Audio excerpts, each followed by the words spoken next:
بسم اللہ الرحمن الرحیم۔ السلام علیکم ورحمۃ اللہ وبرکاتہ۔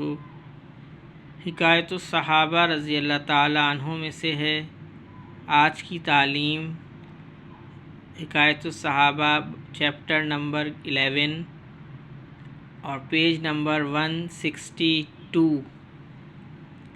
11واں باب، بچوں کا دینی جذبہ۔ کم سن اور نو عمر بچوں میں جو دین کا جذبہ تھا وہ حقیقت میں بڑوں کی پرورش کا ثمرہ تھا۔ اگر ماں باپ اور دوسرے اولیاء اولاد کو شفقت میں کھو دینے اور ضائع کر دینے کے بجائے شروع ہی میں ان کی دینی حالت کی خبر گیری اور اس پر تنبیہ رکھیں تو دین کے امور بچوں کے دلوں میں جگہ پکڑیں اور بڑی عمر میں جا کر وہ چیزیں ان کے لیے بمنزلہ عادت کے ہو جائیں۔ لیکن ہم لوگ اس کے برخلاف بچے کی ہر بری بات پر بچہ سمجھ کر چشم پوشی کرتے ہیں، بلکہ زیادہ محبت کا جوش ہوتا ہے تو اس پر خوش ہوتے ہیں اور دین میں جتنی کوتاہی دیکھتے ہیں اپنے دل کو یہ کہہ کر تسلی دیتے ہیں کہ بڑے ہو کر سب درست ہو جائے گا، حالانکہ بڑے ہو کر وہی عادات پکتی ہیں جن کا شروع میں بیج بویا جا چکا ہے۔ آپ چاہتے ہیں کہ بیج چنے کا ڈالا جائے اور اس سے گیہوں پیدا ہو، یہ مشکل ہے۔ اگر آپ چاہتے ہیں کہ بچے میں اچھی عادتیں پیدا ہوں، دین کا اہتمام ہو، دین پر عمل کرنے والا ہو تو بچپن ہی سے اس کو دین کے اہتمام کا عادی بنائیں۔ صحابہ کرام رضی اللہ تعالیٰ عنہم اجمعین بچپن سے ہی اپنی اولاد کی نگہداشت فرماتے تھے اور دینی امور کا اہتمام کراتے تھے۔ حضرت عمر رضی اللہ تعالیٰ عنہ کے زمانہ خلافت میں ایک شخص پکڑ کر لایا گیا جس نے رمضان میں شراب پی رکھی تھی اور روزے سے نہیں تھا۔ حضرت عمر رضی اللہ تعالیٰ عنہ نے ارشاد فرمایا کہ تیرا ناس ہو، ہمارے تو بچے بھی روزے دار ہیں۔ فائدہ، یعنی تو اتنا بڑا ہو کر بھی روزہ نہیں رکھتا۔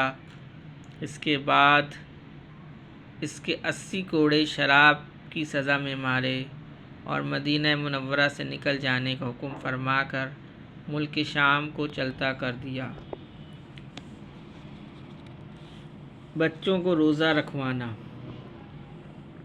ربیع بنت معوذ، جن کا قصہ پہلے باب کے آخر میں گزرا ہے، کہتی ہیں کہ حضور صلی اللہ علیہ وسلم نے ایک مرتبہ اعلان کرایا کہ آج عاشوراء کا دن ہے، سب کے سب روزہ رکھیں۔ ہم لوگ اس کے بعد سے ہمیشہ روزہ رکھتے رہے اور اپنے بچوں کو بھی روزہ رکھواتے تھے۔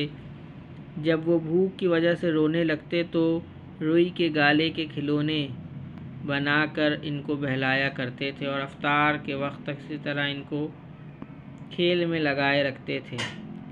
فائدے میں حضرت فرماتے ہیں، بعض احادیث میں یہ بھی آیا ہے کہ مائیں دودھ پیتے بچوں کو دودھ نہیں پلاتی تھیں، اگرچہ اس وقت قوا نہایت قوی تھے اور اب بہت ضعیف، وہ لوگ اور وہ بچے اس کے متحمل تھے، لیکن دیکھنا یہ ہے کہ جتنے کا اب تحمل ہے وہی کہاں کیا جاتا ہے۔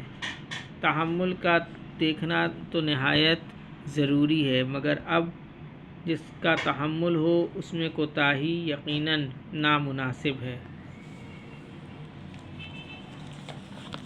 اللہم صلی علی محمد وعلی آل محمد، اللہم اعنی علی ذکرک و شکرک و حسن عبادتک، اللہم حاسبنی حسابا یسیرا، اللہم ارفع عنا البلاء والوباء، رب ارحمہما کما ربیانی صغیرا، اللہم اغفر لی ذنبی ویسر لی امری وبارک لی فی رزقی، اللہم لا تحرمنا اجرہا ولا تفتنا بعدہا، سبحان ربک رب العزت عما یصفون وسلام علی المرسلین والحمد للہ رب العالمین، آمین برحمتک یا ارحم الراحمین۔